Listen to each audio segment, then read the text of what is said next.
사무엘하 21장 15절에서 22절입니다. 블레셋 사람이 다시 이스라엘을 치거늘 다윗이 그 부하들과 함께 내려가서 블레셋 사람과 싸우더니 다윗이 피곤함에 거인족의 아들 중에 무게가 300세겔 되는 노창을 들고 세 칼을 찬 이스라엘 비노비 다윗을 죽이려 하므로 수레의 아들 아비새가 다윗을 도와 그 블레셋 사람들을 쳐 죽이니 그때 다윗의 추종자들이 그에게 맹세하여 이르되 왕은 다시 우리와 함께 전장에 나가지 마옵소서 이스라엘의 등불이 꺼지지 말게 하옵소서 하니라. 그 후에 다시 블레셋 사람과 곱에서 전쟁할 때 후세아 사람 시브게는 거인족의 아들 중에 삽을 쳐 죽였고 또다시 블레셋 사람과 곱에서 전쟁할 때 베들레헴 사람 아레오르김의 아들 엘하나는 가드 골리앗의 아우 라흐미를 죽였는데 그자의 창자루는 배틀채 같았더라. 또 가드에서 전쟁할 때 그곳에 키가 큰 자 하나는 손가락과 발가락이 각기 6개씩 모두 24개가 있는데 그도 거인족의 소상이라. 그가 이스라엘 사람을 능욕함으로 다윗의 형 삼마의 아들 요나단이 그를 죽이니라. 이 네 사람 가드의 거인족의 소생이 다윗의 손과 그의 부하들의 손에 다 넘어졌더라. 아멘. 오늘 본문은 블레셋 사람들과의 전쟁, 특별히 4명의 거인족 블레셋의 장수들을 죽인 내용이 기록되어 있습니다. 15절에 보면 다시 블레셋 사람이 이스라엘을 치거늘, 18절에 보시면 그 후에 다시 블레셋 사람이, 19절에도 또다시, 20절에 또 4번씩이나 다시 또다시 또. 성경이 우리에게 가르쳐 주시는 건 뭐예요? 하나님의 나라는 끊임없이 공격을 받는다. 목숨 걸고 싸워야 되는 전쟁이 한 번만 있어도 진짜 지긋지긋할 텐데 계속해서 전쟁이 있죠. 그래서 목숨 걸고 싸워서 이겨야 하는 하나님의 나라의 운명이라고 할까요? 그런 의미에서 지금 우리가 육적으로 세상적으로 한반도에 이렇게 반만년 역사 가운데 길게 전쟁이 없었던 시기가 없어요. 우리가 사는 시대만큼. 이 땅에서도 계속 전쟁이 있었죠. 그런데 지금 우리가 살고 있는 이 시대에는 무력 간의 전쟁은 없지만 여전히 하나님의 나라는 영적인 공격과 전쟁을 다시 또 계속해서 공격받는 거죠. 그래서 항상 그리스도인들은 깨어 있어야 돼요. 영적으로. 지상의 교회는 계속해서 제가 말씀드리지만 14만 4천 구약에 구원받은 성도들의 대표인 12지파, 신약에 구원받은 성도들의 대표인 12사도, 12 곱하기 12 곱하기 1000, 이게 14만 4천이에요. 신구약을 아우르는 모든 지상의 하나님의 백성들, 12 곱하기 10이죠. 1000이 의미하는 바는 군대라고 그랬죠. 이스라엘에서 1000이라는 숫자는 성경에서 전쟁과 관련된, 이스라엘의 전쟁이 일어나면 12지파에서 1000명씩 소집하거든요. 1000 하면 군대와 관련된 숫자예요. 그래서 14만 4천이라는 말은 지상의 교회는 전투하는 교회라는 거예요. 영적 전쟁 중이에요. 하나님의 나라는 끊임없이 다시 또 계속해서 공격을 받아요. 그래서 우리가 이단이나 우상숭배나 세상이나 이슬람이나 공산주의나 하나님을 섬기지 못하게 하는 예수 그리스도의 복음을 회방하는 그러한 끊임없는 공격들에 교회는 전투하는 교회로서 승리해야만 하나님의 나라를 유지할 수 있어요. 그런 의미에서 우리가 계속 하나님의 나라가 공격을 받는다. 그런데 원수들은 하나님의 나라를 무너뜨릴 수 없어요. 겉으로 보면 무기나 장수들은 거인족이고요. 그리고 군사력도 막강했어요. 블레셋이 훨씬. 오늘 본문에서 표현하는 내용이 그렇잖아요. 외적인 군사력을 비교해 보면 블레셋이 훨씬 막강한 군사력을 보유하고 그들의 장수도 골리앗처럼 거인족들이었어요. 그에 비해서 이스라엘의 군대는 무기 이야기가 하나도 없지요. 그리고 이스라엘의 장수들의 이름만 나올 뿐 거인족이었다거나 그러지 않아요. 그럼에도 불구하고 누가 이겨요? 이스라엘이 이기죠. 이스라엘의 장수들은 아무도 죽지 않는 반면 블레셋의 그 이름을 날리던 장수들은 전쟁할 때마다 적장들이 제거되죠. 그래서 마지막 결론 22절은 다윗의 손과 그 부하들의 손에 다 넘어졌더라. 그러니까 우리가 뭐만 하면 돼요? 임마누엘만 하면 돼요. 문제는 교회예요. 통일이 왜 안 될까요? 저는 한국 교회 때문에 안 된다고 봐요. 한국 교회 통일되면 어떻게 할까요? 북한에 올라가서 땅부터 살걸요? 큰 예배당부터 지을걸요? 그 지하교회 성도들을 어떻게 할까요? 자기 교회 전도와 이런 거에 활용하면서 돈 벌 궁리할걸요? 타락한 남한의 기독교, 부패한 목회를 그대로 북한에 접목할 거예요. 여러분이 하나님이라면 어떻게 하실 것 같으세요? 저는 하나님의 마음이 이해가 돼요. 남한의 교회 때문에 통일을 못 시키는 거예요, 하나님께서. 역사의 주인은 하나님이시잖아요. 왜 저렇게 악하고 부도덕한 김정은 정권 치하에서 복음의 문이 막혀 저 북녘의 동포들이 아사 상태에 굶주림에 지금 엄청난 상황이거든요. 2017년부터 경제 제재가 들어갔어요. 코로나 3년 동안 국경 봉쇄했어요. 북한 주민들의 경제적인 상황이 어떻겠어요? 그런데 나라를 통치한다는 놈은 계속 핵무기하고 미사일 만들어요. 백성들을 지금 굶어 죽을 판인데 자기 정권의 안보받겠는 관심이 없어요. 그러면 주민들의 삶은 어떻겠냐고요. 지금 고난의 행군 94년 95년 그때 10분의 1이 죽었어요. 거의 250만 명에서 300만 명이 굶어 죽었어요. 북한 다 해도 주민이 3천만 명이 안 돼요. 10명 중에 1명이 굶어 죽던 그때보다 더 심각하다고 그래요.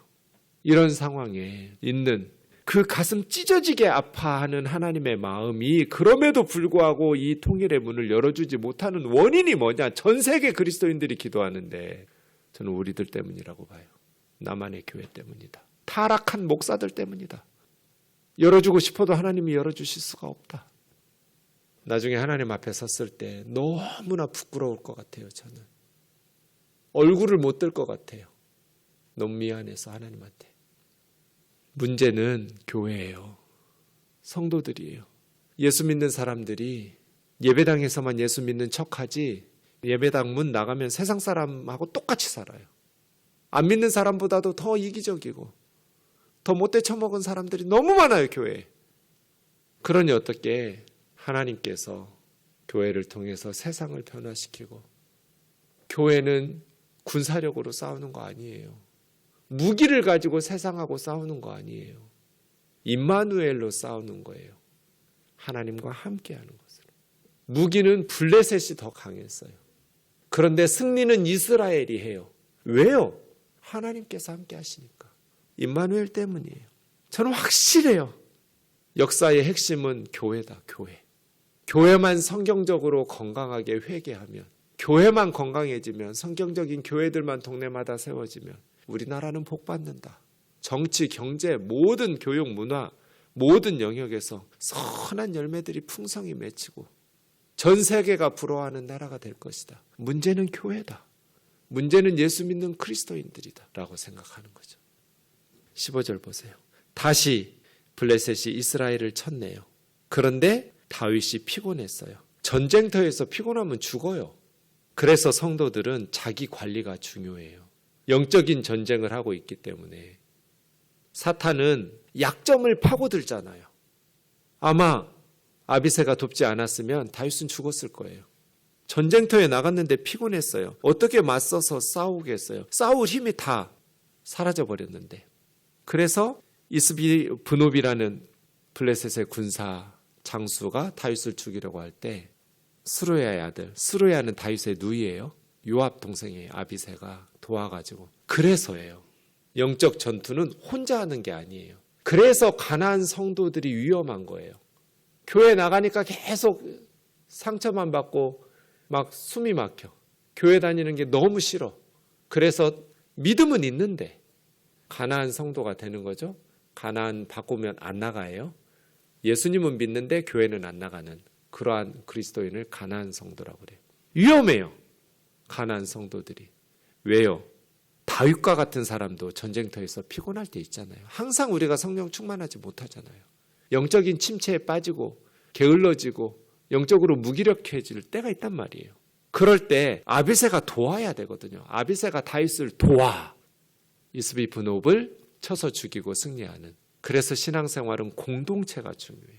그런데 교회 다니고 싶은데 교회 나가면 교회에서 하는 짓을 보면 막 복장이 터지니까 가난한 성도들이 되는 거잖아요. 문제는 교회가 건강해지면 다시 돌아올 수 있잖아요. 가난한 성도들이. 그렇게 신앙생활 해야 돼요. 거인족 중에 이 사람은 무게가 300세겔, 1세겔이 11.4g이니까 300세겔이면 한 3.45kg 정도 되겠죠? 그러니까 뭐 창이 3.5kg면 뭐 가볍네. 들만하겠네. 그러면 여기다 썼겠어요? 창 앞에 있는 쇳덩어리 놋 부분만 3.5kg란 뜻이에요. 300세겔.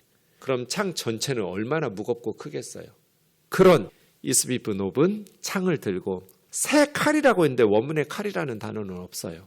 그래서 대부분 성경학자는 신식 무기, 전에 보지 못했던 새로운 무기 이렇게 봐요. 지금으로 하면 전혀 없었던 새로운 무기들. 그래서 새 그렇게 해야 돼요. 그러니까 뭐예요? 300세겔 되는 창, 그리고 새로운 신식 무기. 그러니까 군사력, 또 무기, 뭐 막강한 무기나 이런 것들은 블레셋에 있는 거죠. 블레셋에게. 그에 비해서 아비새는 그냥 아비새 혼자예요. 뭐 거인이라는 말도 없고 무기가 새로운 것도 없고. 그런데 누가 이겨요? 아비새가 이겨요. 그럼 이 승리는 누구 덕분이에요? 하나님 덕분이죠. 그래서 하나님의 백성들은 군사력으로 싸우는 거 아니다. 목숨 걸고 싸워야죠. 그런데 하나님과 함께 동행할 때 승리할 수 있는 것이죠. 그러면서 이제 다윗의 추종자들이 다시는 우리와 함께 전쟁터 나오지 말라고.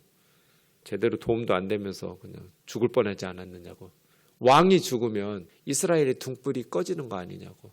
그래서 아마 전쟁터에 안 나가서 왕궁에서 낮잠 자다가 바세바하고 죄를 저질렀던 것 같아요.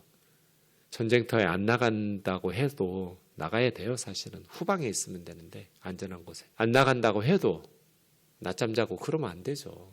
깨어서 기도하면서 어떤 사정이 있었는지는 모르겠지만 그렇게 바세바하고 성적인 죄를 저지를 것 같으면 어디 몸이 심각하게 아픈 것도 아닌 것 같은데 하여간 자기 사명에 충실하지 못한 그러한 리더들은 죄를 져요. 사탄은 우리의 약점을 파고들어요. 그래서 항상 깨어 있어야 돼요. 군인이 전쟁터에서 잠들면 죽어요. 피곤하면 죽어요. 영적으로 자기 관리가 되어 있어야 되고 기도에 깨어 있어야 되고 기도하는 일에 힘써야 되고 항상 하나님을 경외해야 되고 죄 짓는 걸 두려워해야 되고 영적인 전투라는 것을 기억해야 돼요. 18절 다시 고옵이라는 곳에서 물통이란 뜻인데 고옵이라는 도시에서 후사 사람 시브게가 유다 산지예요. 후사. 시브게는 23장 27절은 무분네라는 사람으로 나오는데 다윗의 30명의 용사 중에 하나예요.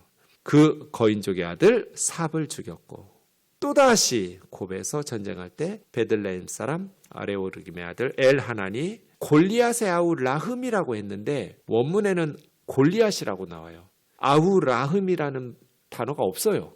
그런데 왜 골리앗의 아우 라흠이라고 했을까? 원문에 없는 말을 왜 써놨을까? 역대상 20장 5절에 골리앗의 아우 라흠이라고 썼어요. 역대상에서.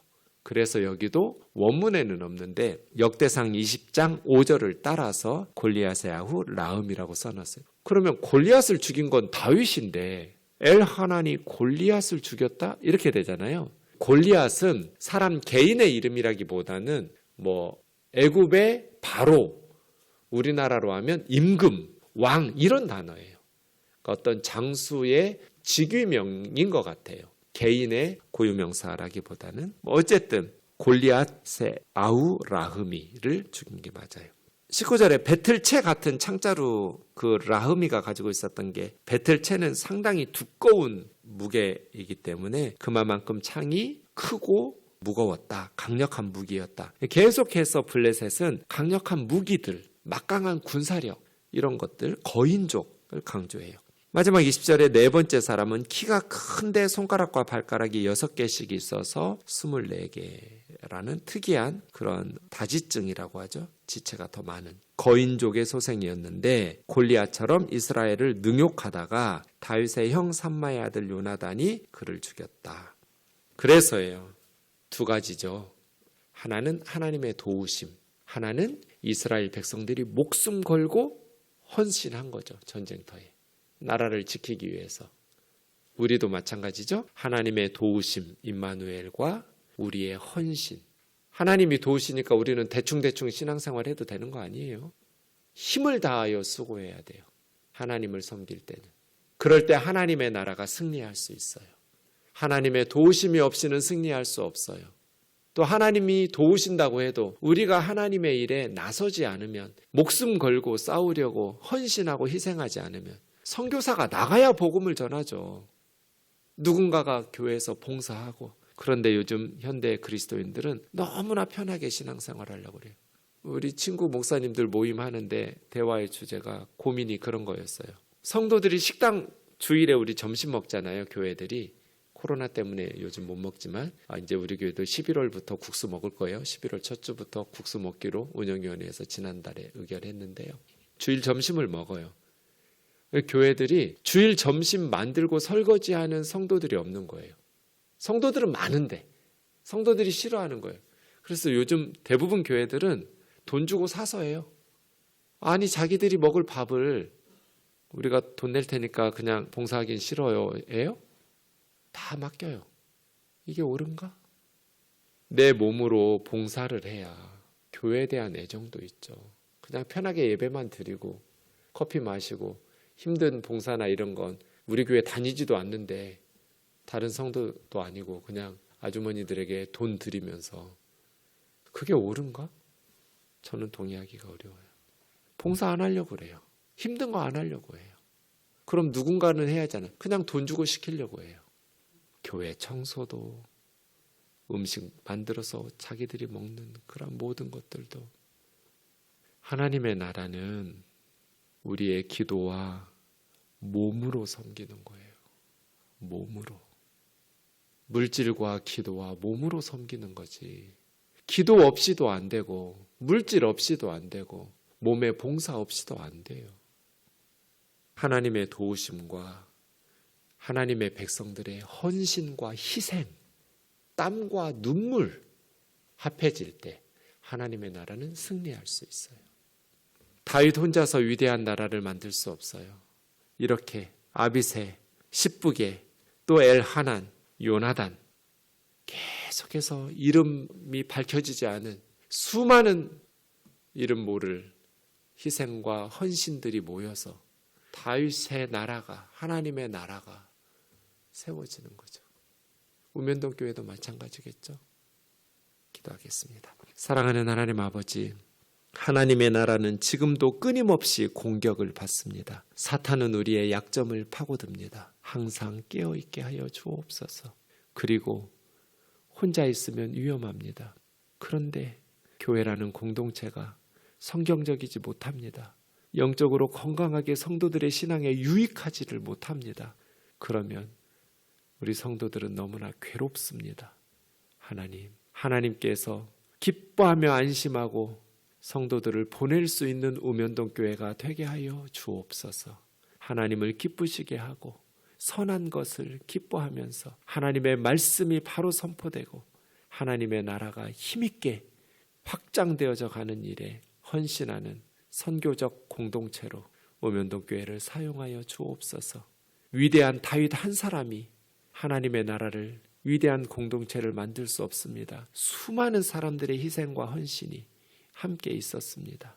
존귀하신 주님, 우리가 함께 마음을 같이하여 몸된 주의 교회를 세워나가게 도와주시옵소서. 예수님의 거룩하신 이름으로 기도하옵나이다.